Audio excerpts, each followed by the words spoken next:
Bienvenue dans cette seconde vidéo consacrée à la BMW M3 E30. Nous allons parler ici de l'évolution 1, donc comment les reconnaître, ses caractéristiques.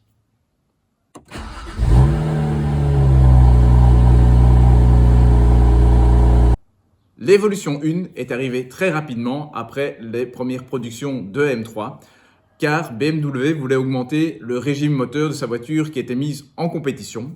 Pour cela, ils ont dû modifier la culasse. Donc l'évolution 1 a une culasse modifiée, mais la puissance reste inchangée. On reste à 200 chevaux à 6750 tours par minute et elle n'est pas catalysée. On parle également de modifications au niveau de l'admission, au niveau des papillons, mais je n'ai pas trouvé beaucoup d'informations par rapport à ça. Pour le reste, au niveau mécanique, rien n'a changé. Concernant sa production, j'ai trouvé deux dates. Il y en a une qui dit que c'est entre mars et avril 87 et une autre dit que c'est entre février et mai 87. Bon, on reste dans la même tranche pour un total de 505 exemplaires. Côté carrosserie, rien ne diffère à une M3 standard. Du côté de l'intérieur, rien n'est spécifique à l'évolution 1. Elle est tout à fait identique à une M3 standard. A priori, elle était livrée avec l'intérieur tissu pied de poule où il y avait la possibilité de prendre l'option cuir si on le désirait. Comment peut-on différencier une évolution 1 d'une M3 standard? Eh bien, c'est très compliqué car elle n'a pas de teinte spécifique, elle n'a pas d'intérieur spécifique, elle n'a pas de plaquette d'identification à l'intérieur. Les seuls moyens de pouvoir reconnaître une évolution 1, c'est de retrouver le E moulé sur la culasse au niveau du cylindre numéro 4. Donc pour rappel, le cylindre numéro 4 est du côté de la boîte de vitesse. Pour le reste, elle n'a pas de signe distinctif.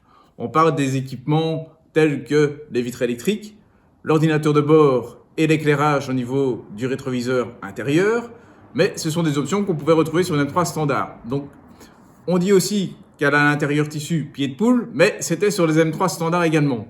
Donc, vous voyez, c'est très compliqué de différencier une évolution 1 d'une M3 standard. Pour moi, les deux seules possibilités, c'est vraiment de retrouver ce E, mais bon, une culasse, ça se transfère. Donc, pour moi, la meilleure solution reste le numéro de châssis.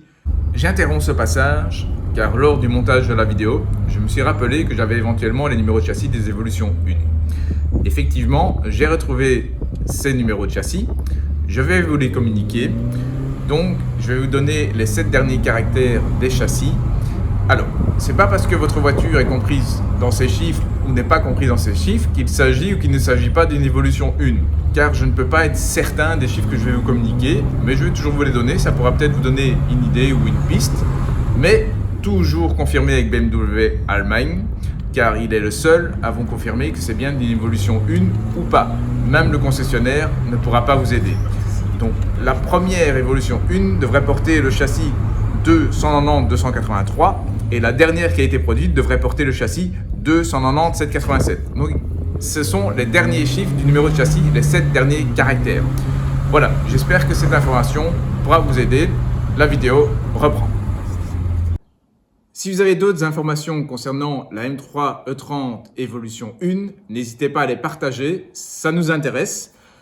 L'épisode est terminé. N'oubliez pas de respecter la nature, car sans elle, nous ne pourrions pas profiter de ces belles voitures. Je vous remercie. À bientôt. Salut.